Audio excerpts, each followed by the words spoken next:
시청자 여러분 안녕하십니까. 지금부터 전옥현의 안보정론 심야방송을 시작합니다. 잠시 후면은 이제 새벽 1시가 되는데요. 이 마지막 심야방송이 되겠습니다. 이번 시간에 제일 중요한 것은 오늘 나온 뉴스 중에요. 이 국정원에 대한 문재인 정권의 이제 국정원 얼마나 엉터리로 국정원을 망가뜨려 놨는지, 이 국정원 적폐청산이라는 미명하에 문재인 정권이 인적 청산도 하고요, 조직도 개편하고, 그러면서 완전히 김정은의 사실상 하부 기관인 것처럼 완전히 굴종된 이 대북 정책에 맞게 국정원을 기능을 약화시켰다, 이런 비판을 받는 거 아니겠습니까? 그래서 이 문재인 정부 때 적폐청산의 미명하에 국정원 직원들을 대상으로 저질렀던 이런 실형살이, 또 그다음에 이 대북 관계에 있어서 김정은과 정상회담하고, 또 미국과 북한 간의 정상회담하고, 이런 것과 관련해서 뒷거래를 얼마나 했는지, 이런 것도 전부 철저히 조사를 할 예정으로 있습니다. 그리고 문재인 정부에서요, 이 민간 의원들이 국정원 개혁, 국정원 발전 이 위원회의 민간 의원들이 국정원의 메인 서버를 살펴봤다, 열어봤다, 이러한 의혹이 제기된 바 있는데, 이 문제도 집중적으로 들여다볼 예정으로 있고요. 그리고 뭐 댓글 공장이니 등등 해가지고요, 정상적인 국정원의 본연에 맞는 이런 활동까지도 적폐라는 미명하에 이 고위 간부들을 대거 한 4, 50명씩 구속을 시켰어요. 이 부분에 대해서도 철저하게 조사를 할 예정으로 있습니다. 그런데 이번 시간에 제가 말씀드리고 싶은 것은요, 이 남북 정상회담 3번이나 했잖아요. 그리고 미국 정상회담 2번을 하고, 이럴 때 과연 이게 제대로 협상을 잘해서 했느냐? 아닐 것이다. 뭐냐? 북한에 뭔가 부적절한 대가 또 지원 약속이 있는지도 모른다, 이런 의혹에 대해서까지 철저하게 고강도 감찰을 할 예정으로 그렇게 있고요. 그리고 참고적으로 말이에요, 그러다 보면 이미 지금 이제 서훈 국정원장 같은 경우에는 해외에 나가 있다라는 소문이 들고 있고, 이러한 소문이 권성동 소문을 갖다가 권성동 이 원내대표가 직접 발표를 했어요. 그렇기 때문에 이 서훈 전 원장이 만약에 외국으로 나가 있다, 그렇다고 한다면 우선 이제 뭐 언제까지 들어오는 건지 이런 거를 뭐 철저하게 조사를 해야 되겠죠. 그래서 고강도 감찰을 할 경우에는 서훈 원장, 그 다음에는 또 누굽니까? 이 박지원 원장, 이 두 사람에 대한 조사도 불가피할 것으로 보입니다. 그러다 보니까요, 이렇게 해서 이제 최근에 국정원이 원속도 박지원이가 심었던 거 빼버리고, 그리고 또 이 부서장 27명, 1급 부서장 27명이요, 박지원 원장이 2년이나 있었기 때문에 거의 대부분을 박지원 원장이 임명했을 가능성이 커요. 그러다 보니까 가장 민감하게 반응을 내놓고 있습니다. 뭐라고 내놨느냐? 내가 국정원장 물러간 지 이제 사직원의 인구도 안 말랐다. 일거에 전원을 대기 발령하면 물론 단장들이 직무대행을 받는다 하더라도 안보 공백이 생기지 않도록 원장과 차장 기술장이 잘 챙겨달라. 이거요, 지나가는 소도 이 얘기 들으면 웃을 것 같아요. 아니, 아무리 국정원에 지금 뭐 국장들 대기 발령내고 단장이 대행 근무를 한다 하더라도 지금 원장, 차장, 기술장이 이제 다 꽉 찼어요. 박지원만큼 일할 못할 사람이 대한민국에 어디 있겠습니까? 잘 챙겨주길 바란다. 누가 누구한테 할 소리인지 참 기가 막히다. 말은 잘해요. 자, 이러한 입장과 국정원의 고강도 감찰, 이런 보도와 관련해서요, 민주당 신현영 대변인은 서면 브리핑을 통해서 뭐라고 입장을 밝혔느냐? 정식 인사가 아닌데도 이 국장 전원을 업무에서 배제한 것은 이례적이다. 하루라도 빨리 국정원을 장악하려는 조급함의 발로가 아니라면 절차를 요의식 행위로 여기며 무시하고 갈아치우겠다는 오만함일 것이다. 자, 이걸 보면요, 자, 문재인 정권에서 간부들, 고위 간부 4, 50명씩이나 이 구속시킨 민주당 정권보다는 100배 나을 것이다, 이렇게 판단을 합니다. 그래서 학연 지연 인사에 많은 부조리가 있었다, 의혹이 있었다라는 보도가 나오고 있는데요. 자, 윤석열 정부 실력과 인품을 바탕으로 해서 국정원의 기능을 정상화시킬 수 있는 능력 있는 간부들을 대거 발탁해라, 이렇게 저는 주장을 하고 싶습니다. 그러다 보니까 이러한 문제와 관련해서요, 이 권성동 원내대표가 아주 입장문을 내놨어요. 여기에 대해서 뭐라고 내놨느냐? 국가정보원이 1급 국장 전원을 대기 발령했는데 이걸 두고 야권은 안보 공백이니 국정원 장악이니 오만이니 하면서 거세게 비난하고 있는데, 오히려 대규모 인사 조치는 안보 기조 전환을 의미한다. 민주당의 잘못된 안보관과 절연하기 위한 결단이다, 이렇게 밝히고요. 지난 5년 동안 민주당 정부의 잘못이 한둘이 아니지만 특히 국정원과 관련해 도저히 용납할 수 있는 수준을 넘어섰고, 섰다. 그러면서요, 일일이 문재인 정부 국정원의 잘못을 지적하고 있습니다. 자, 우선 박지원과 관련해서요, 대선 기간 고발사주 의혹에 연루된 것도 모자라서 대통령 후보를 향해 호랑이 꼬리를 밟지 말라는 망언을 했고, 퇴임 이후에는 방송에 출연해서 X파일을 운운하는 지경이다. 그리고 서훈과 관련해서는요, 해수 피살 공무원 유족으로부터 직권 남의 형해로 고발을 당했는데 몇 년 전 양정철 민주연구원장과 비밀 회동으로 구설을 일으킨 바 있다고 비판하고 있습니다. 그리고 박수호는 전 국정원 기조실장인데요. 이 박지원 원장 하면서는 1차량을 했어요. 자, 박수호는 1차량 천안함 침몰이 북한 소행이라는 것을 부인하고 선체 결함설을 주장한 전력이 있고 반미 학생운동과 미 문화원 점거 농성의 주역이었다. 그리고요, 그러면서요, 지난 문재인 정부는 통역당 간첩 사건으로 복역한 신영복 글씨체를 국정원 원은석에 새겼고 간첩 담는 국정원의 간첩 형의자의 서체를 가져온 것인데 이것은 안보에 대한 무시냐 아니면 조롱이냐 이렇게 반문을 하고 있습니다. 그러면서 국정원과 국가안보를 철저하게 망가뜨린 민주당이 도대체 무슨 자격으로 새 정부의 인사 조치를 비판할 수 있느냐? 새 정부대로 국정원은 음지에서 일하고 양지를 지향한다는 초대 원언을 복원했고 이것은 국정원 정상화의 시작이다. 이렇게 입장문을 내놨는데요. 자, 이 권성동 원내대표의 이러한 입장문 조목조목 상당한 뭐라고 그럴까요? 국민과의 공감대를 형성할 수 있는 발언이 아닌가 이렇게 생각합니다. 이번에는요, 이 매일같이 이준석 대표에 대한 성상납 의혹 그리고 증거인멸 교사 의혹 이에 따른 7월 7일 윤리의 소환 소명 문제 이런 것들 때문에요, 매일같이 이 문제가 지금 도와 언론을 장식하고 있어요. 이러한 가운데 지금 이제 22일 최근에는요, 이 김수현 변호사가 국회에서 또 기자회견을 가져가지고 어떤 얘기를 했느냐, 지난 22일인데 긴급 기자회견을 열어서 지금 카이스트 성상납했다라고 밝힌 김성진 이 아이카이스트 대표에 대한 회유가 지나치게 지금 전개되고 있다. 이준석 쪽으로부터 이거를 갖다가 전격적으로 폭로했어요. 그러면 회유하고 있는 내용이 이준석 대표 측에서 김소연 변호사가 주장하고 있는 내용은 세 가지로 압축이 됩니다. 우선요, 미래가 기대되는 젊은 정치인을 도와주면 가석방에 힘써주겠다. 지금 구속돼 있거든요.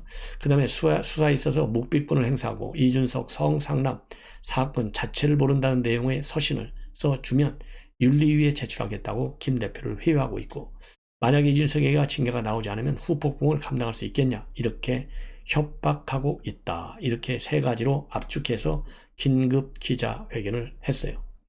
그리고요, 이 김 변호사가 소개한 내용에 따르면은 이 김성진 대표는 말이죠, 세상에서 가장 쓸데없는 것이 이준석 걱정이다. 이런 말을 최근에 이준석 대표가 발언했지 않습니까? 이와 관련해서요, 세상에서 제일 걱정할 게 없는 게 감옥에 있는 사람 걱정이다. 안에 있는 사람은 잃을 게 없다면서 이준석과 그 측근들에게 앞으로 김성진 본인에 대해서는 어떤 회의와 협박도 시도하지 말라 이렇게 경고했다는 이 내용도 지금 김소영 변호사가 밝히고 있습니다. 그리고요, 또 하나 이제 오늘 조세일보가 단독으로 보도하고 있는 내용입니다. 바로 이 김소연 변호사를 통해서 입수한 김성진 대표의 3차 입장문이에요.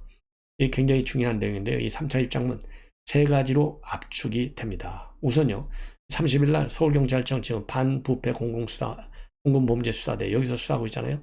여기에서 수사 접견을 해달라. 그 다음에는요, 국민의힘 윤리위원회에 즉 이준석 징계 심의 시에 참고인으로 출석할 수 있도록 해달라.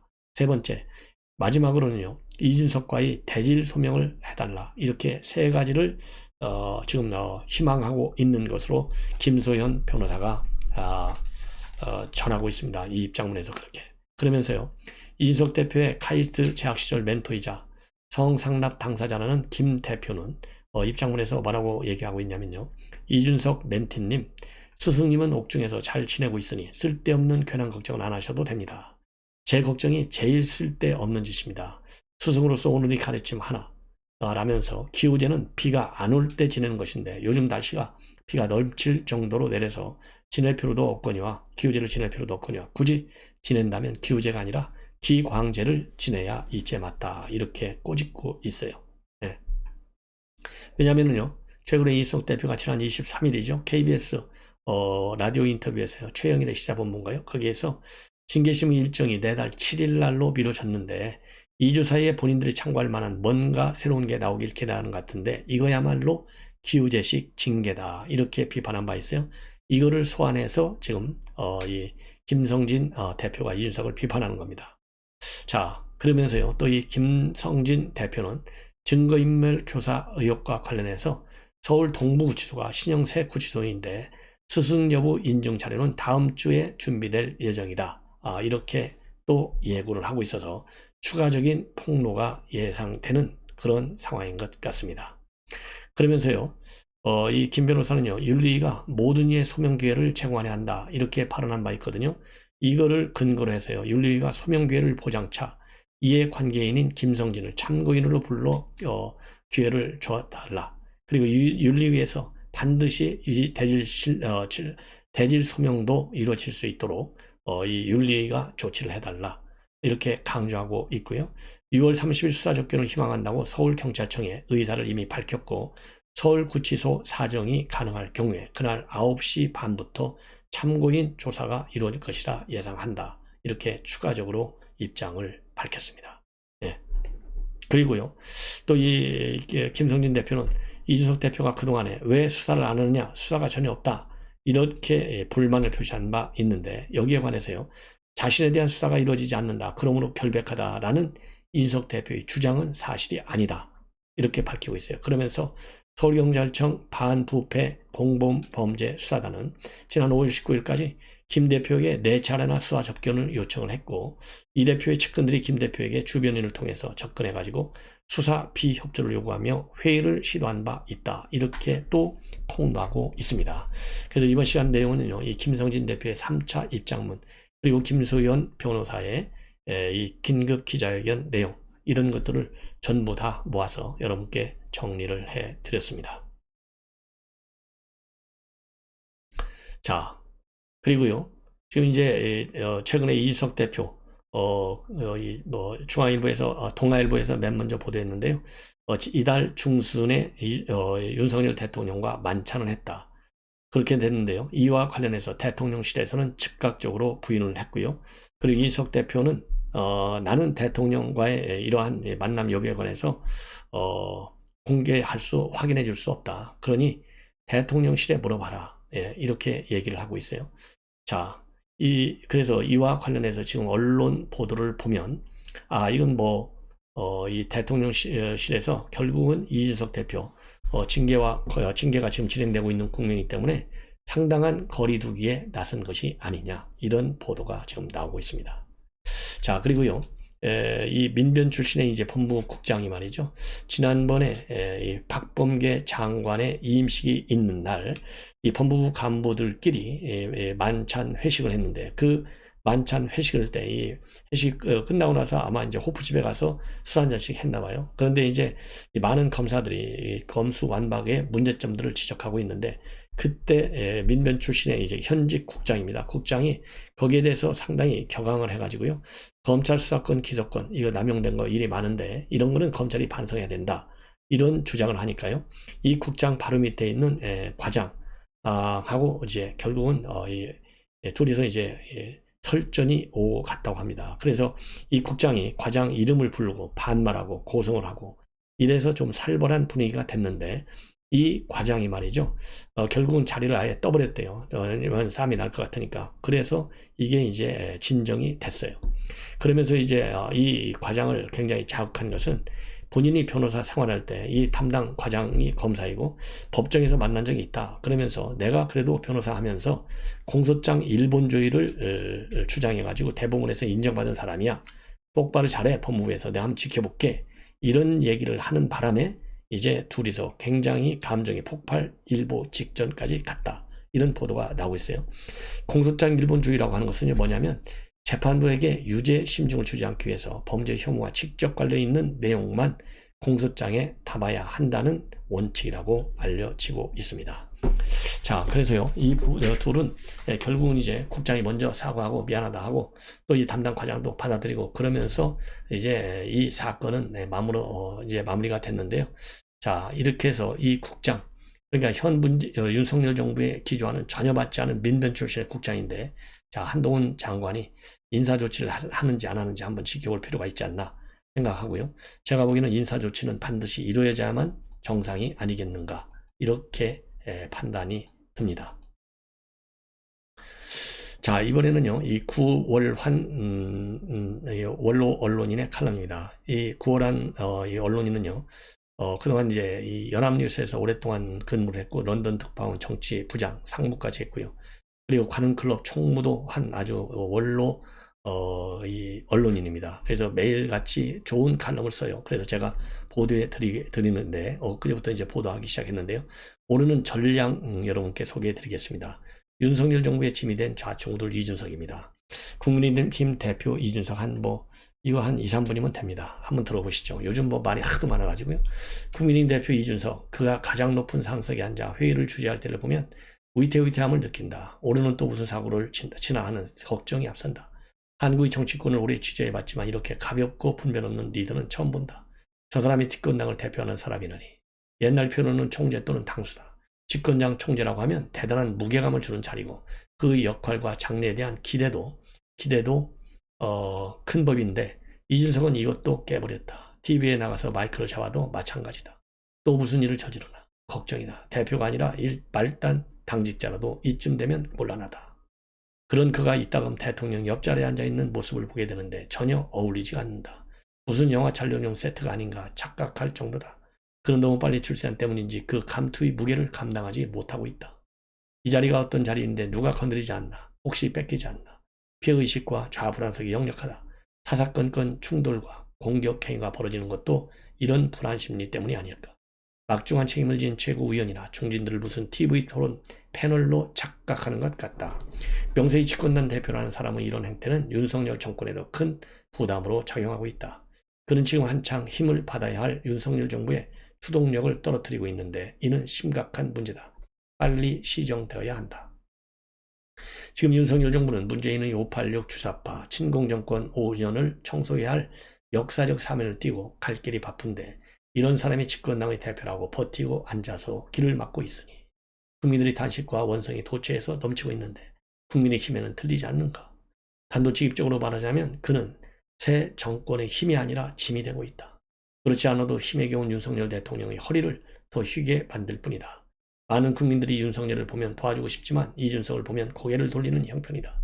당권파들이 공천권이나 이권 등을 생각하며 침을 흘릴 때가 아니다.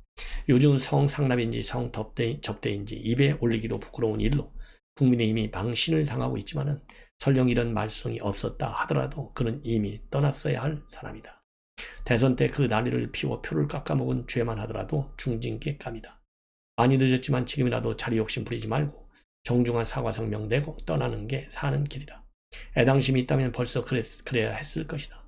실제로 이렇게 한 정치 리더들이 있었고 그들은 시일적절한 처신과 진퇴결단으로 더 큰 리더가 되었다.